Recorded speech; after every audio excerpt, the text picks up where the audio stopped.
alijaribiwa kama sisi lakini hakutenda dhambi. Roho Mtakatifu akuhudumia kwenye mafundisho haya na mafundisho yakafanyika msaada kwako katika jina la Yesu. Amen. Alijaribiwa kama sisi lakini hakutenda dhambi. Tunaposoma kwa habari ya Waebrania kwenye Waebrania 4:15 mpaka 16, maandiko yanasema kwa habari ya Yesu Kristo kwamba alijaribiwa sawa sawa na sisi katika mambo yote lakini hakutenda dhambi. Alijaribiwa sawa sawa na sisi katika mambo yote lakini hakutenda dhambi. Paulo hapa alikuwa anajaribu kuzungumza kwa habari za Yesu, kwamba Yesu ambaye alikuwepo kwa muda wa miaka 33 hapa duniani, alipita majaribu mengi, alijaribiwa kama sisi ambavyo tunajaribiwa. Alijaribiwa kama sisi ambavyo tunajaribiwa lakini hakutenda dhambi. Alipitia mitihani mbalimbali ya maisha kama sisi tunayoipitia lakini hakuanguka dhambini. Na nini hicho ambacho alikuwa anajaribu kutufundisha?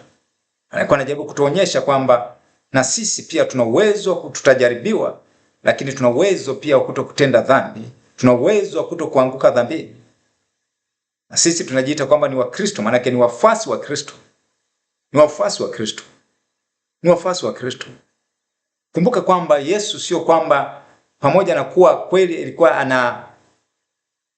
alikuwa na asili ya Mungu ndani yake, alikuwa ni Mungu, lakini pia aliishi kama mwanadamu hapa duniani. Alikuwa na Roho Mtakatifu kama ulionaye, Roho Mtakatifu ulionaye sasa. Hakuna kitu cha ziada alichokuwa nacho mbali na Roho Mtakatifu ambaye na wewe unaye sasa. Na wewe unaye sasa. Na Roho Mtakatifu ndio anayetuwezesha kuishi maisha matakatifu. Sasa alijaribiwa sawa sawa na sisi katika mambo yote bila kufanya dhambi. Utajaribiwa lakini ujue kwamba una uwezo wa kutoanguka kwenye hilo jaribu. Ni rahisi, adui amewadanganya watu wengi asema kwamba Yesu aliishi maisha matakatifu kwa sababu yeye alikuwa ni Mungu. Alikuwa ni mwanadamu, aliishi kama mwanadamu na alijaribiwa kama wewe. Na alikuwa anatuonyesha kwamba inawezekana kabisa kuishi maisha matakatifu, inawezekana kabisa kuishi maisha ya utauwa. Kuishi maisha ya utauwa. Yesu aliishi kama mwanadamu. Aliona njaa kama wewe unavyoona njaa. Alipitia changamoto kama ambavyo wewe unapitia changamoto mbalimbali.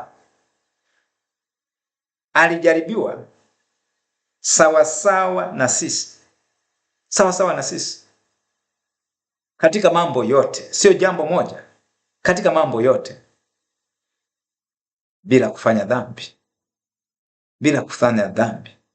Hatuna excuse tunapotenda dhambi. Useme kwamba mimi ni mwanadamu. Ni mwanadamu tu, mimi ni mdhaifu. Wewe sio dhaifu. Roho Mtakatifu yupo ndani yako. Roho Mtakatifu aliyokuwepo ndani ya Yesu Kristo yupo ndani yako pia. Roho Mtakatifu aliyemwezesha Yesu Kristo kuishi maisha matakatifu yupo ndani yako pia. Na anakuwezesha wewe kuishi maisha matakatifu.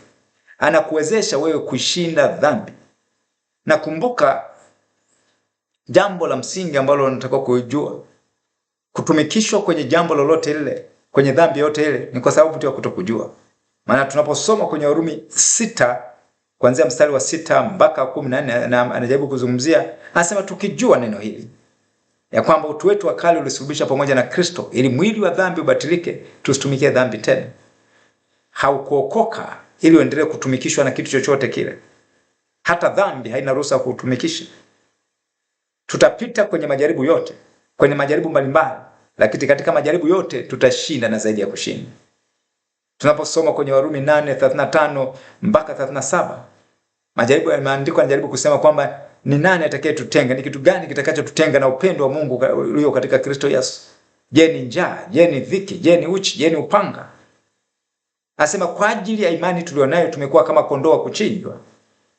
Lakini anamalizia 37, Warumi 8:37 kwamba katika mambo yote tunashinda na zaidi ya kushinda. Roho ya ushindi ipo juu ya kila mtu aliyeokoka. Roho ya ushindi ipo juu yake. Hatukuumbiwa sisi kushindwa, tumeumbiwa kushinda katika mambo yote, katika hali zote. Hatuna vinasaba vya kushindwa, tuna vinasaba vya ushindi. Sasa katika mambo yote tunashinda na zaidi ya kushinda. Yesu alijaribiwa sawa sawa na sisi katika mambo yote, lakini hakutenda dhambi. Kwa usijione kwamba wewe usihalalishe anguko fulani kwenye eneo fulani kwa kusema kwamba mimi ni mwanadamu tu. Asili ya Mungu ipo ndani yako. Kama umeokoka, asili ya Mungu ipo ndani yako. Petro anasema kwamba tumefanyika washirika wa tabia za uungu.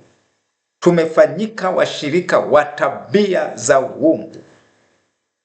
Ulipookoka umefanyika mshirika wa tabia za uungu. Asili ya Mungu ipo ndani yako. Uwezo wa kiungu upo ndani yako. Mafuta ya Roho Mtakatifu yanakaa ndani yako na yanakuwezesha kuishi maisha matakatifu. Roho Mtakatifu anasema na wewe masaa 24. Wakati mwingine inawezekana usikilize sauti yake. Hakuna dhambi ambayo mtu aliifanya lakini akusikia uko ndani kwamba anachokifanya sio sahihi. Alisikia uko ndani kwamba anachokifanya sio sahihi, lakini alipuuza, akasonga mbele akafanya.